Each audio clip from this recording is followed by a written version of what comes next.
get tracking.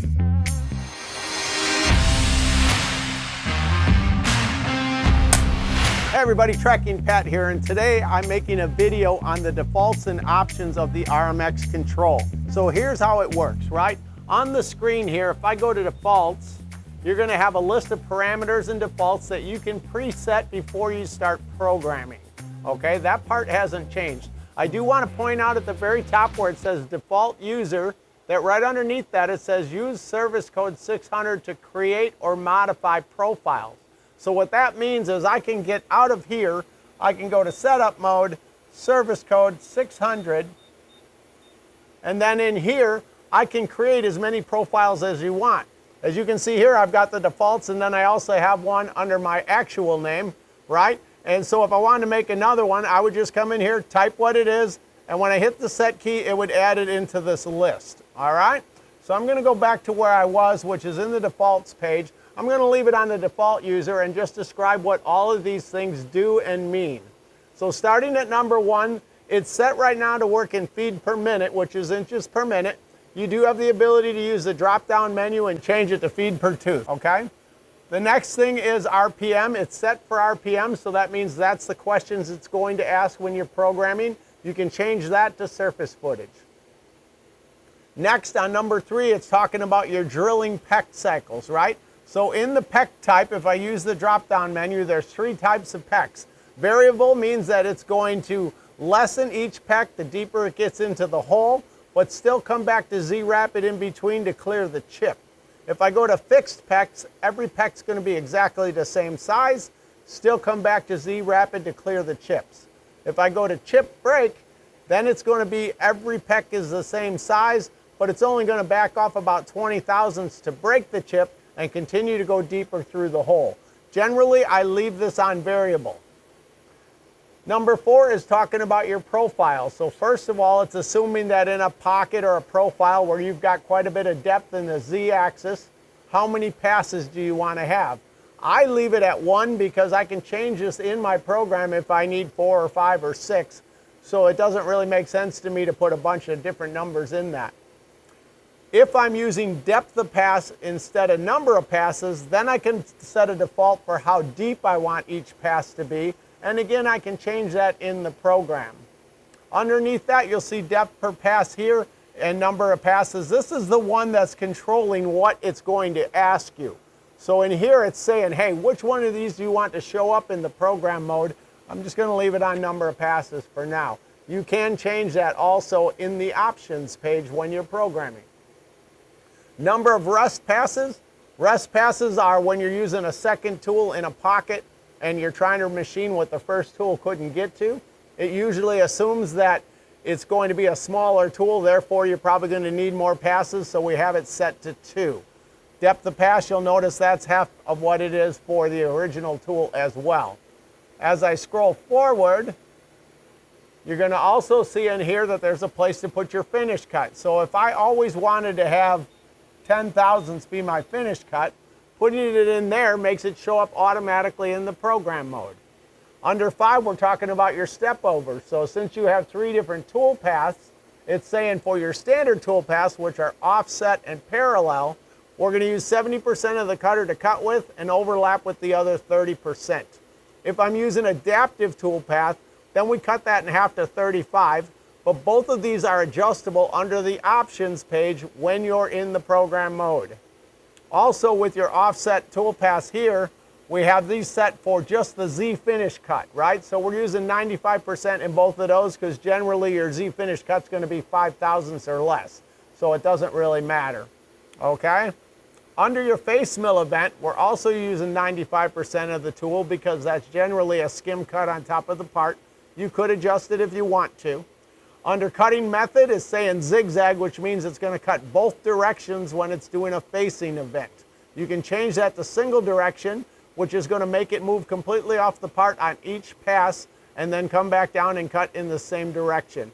This is really handy when you have a DPM machine because in there I can set it up so that it throws the chips away from me as the operator instead of at me every other pass.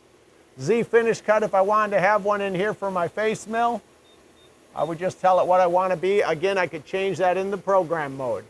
Number of passes or depth of pass really doesn't matter because it's generally a one pass function. If I'm using depth per pass, it's saying 50 thousandths, so anything within 50 thousandths of the part, it's going to do it in one pass. When I get down to pockets and islands and clear off events, I got my cutting direction set at 2 for counterclockwise, which is saying I want a climb mill. I'm saying that the tool path pattern right now is set at offset, but this is where your 3 choices are. Sorry, I missed that. So my offset is going to follow the shape of the part from the inside out. Parallel is going to move back and forth at whatever angle you set it at. And adaptive is going to be able to move back and forth on a curved tool path and remove the tool or the material out of the part much faster, okay? Z entry mode, this is how you enter the material. So standard is plunge, but in most cases you're going to want to use helical or zigzag so that I can enter the material much easier on the machine as well as on the tool. Also in the tool path pattern for the Z finish cut, I can have a different finish for the finish cut than I have to machine it. So for instance, if I want to use adaptive so I can wipe all that material out really quickly, I might not like the way the appearance is of the finished part. So I can add a Z finish cut and do it in something like parallel, and then it'll look nice and pretty on the bottom of the piece part. Okay? My Z entry mode for that, again, I leave it at plunge because it's usually only going to be a couple of thousandths, and I will let it still cut in both directions. Z finish cut if I want to program it. I can put that at 5 thousandths as well. All right, you also have one last question that says, how do you want to finish the floor?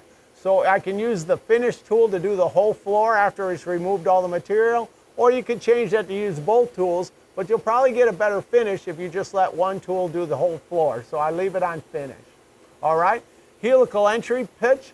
This is when I'm helixing into a pocket. How big of a pitch do I want to take? So that 40 thousandths is how deep it goes in Z for every revolution. If I'm zigzagging into a pocket, this is for 3 degrees. It can be anywhere between 1 and 11, and it's basically just the angle that it moves back and forth in as it's coming down in the Z. In your helical pitch for finish cuts, they could be different, but you notice I have them the same, and I've never found a reason to need to move them. Okay? Machining angle. Right now it's going to move back and forth in the x-axis because it has 0 degrees. But if I had a pocket at 90 degrees, then I could change that to 90 so that it would machine it faster, and vice versa for any other angle. Okay? Order of passes, you have either regions or depth. What that means is if you've got a pocket that's got certain portions that your tool can't stay from one portion to another, they consider that regions of the pocket. So this is telling me that I'm going to do, if I've got multiple cuts, I'm going to take the first cut in all the regions and then the second cut and so on and so forth. If I set it to regions, it's going to take all 5 cuts in one region and then all 5 cuts in the next and so on and so forth. Okay? Now we get into the stuff that's needs a little bit more explanation, okay? So first of all, it says in here, roughing link length for rapid, okay? So what it's saying is if you're in a pocket and you got to move from one area of the pocket to another area of the pocket, if it's less than 2 inches, it's just going to move up off the floor about 20 thousandths, use the feed rate over to the next place that it can machine, come back down and continue. If I have more than 2 inches to move, it's going to come out of the pocket completely to Z rapid, use the rapid feed rate to get over to the next place, and then come back down and start machining.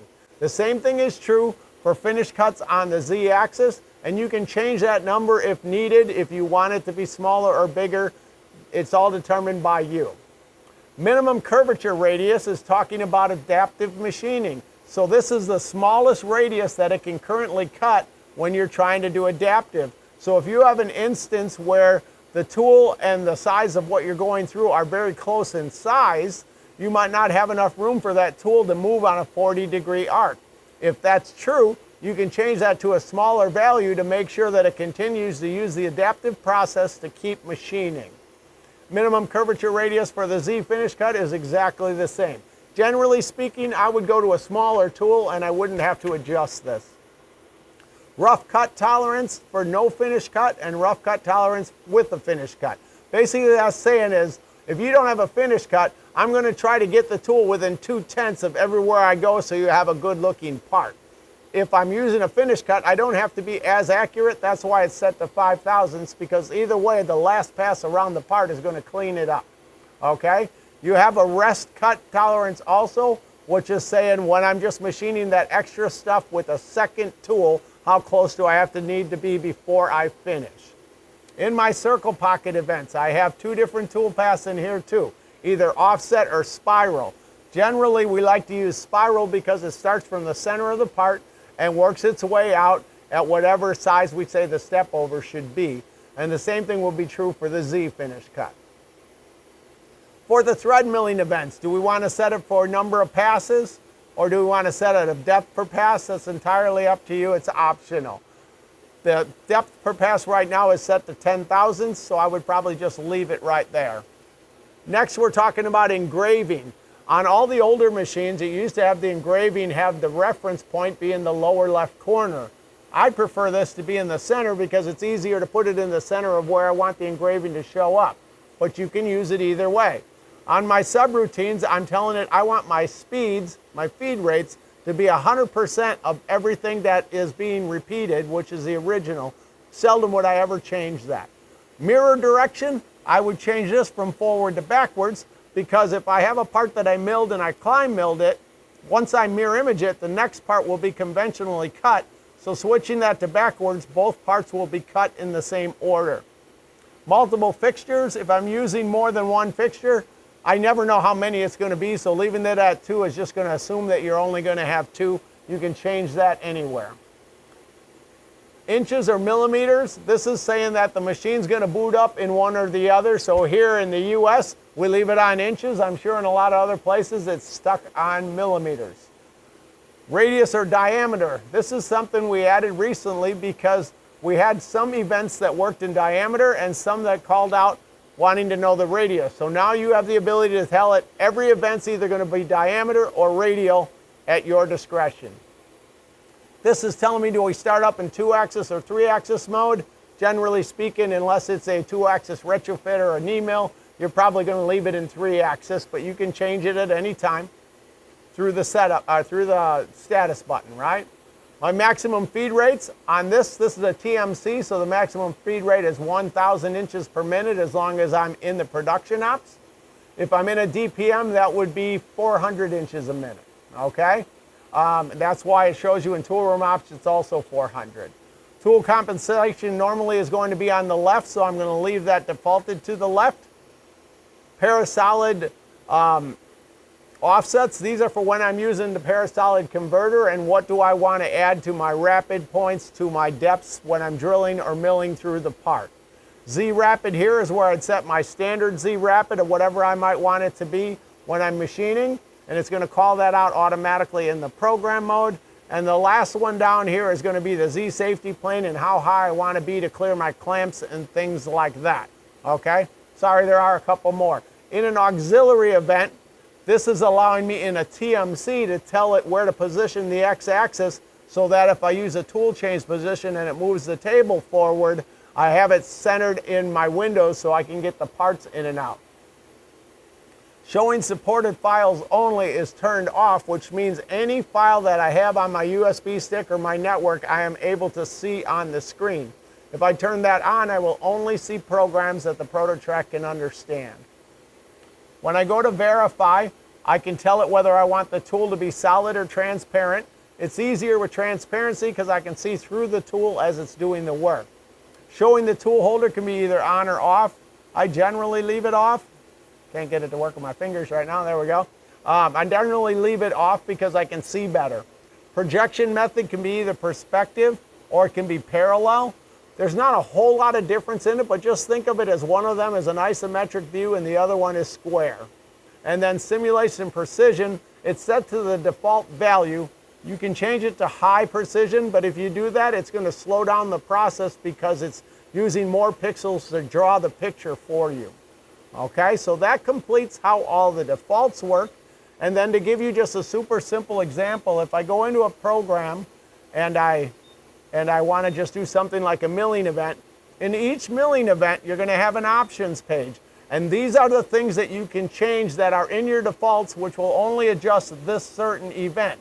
Anything that's not in here can be changed in here automatically on the fly, okay? And then if you have to change it and it's not in either one of those areas, that's telling you got to go back and change it in the defaults.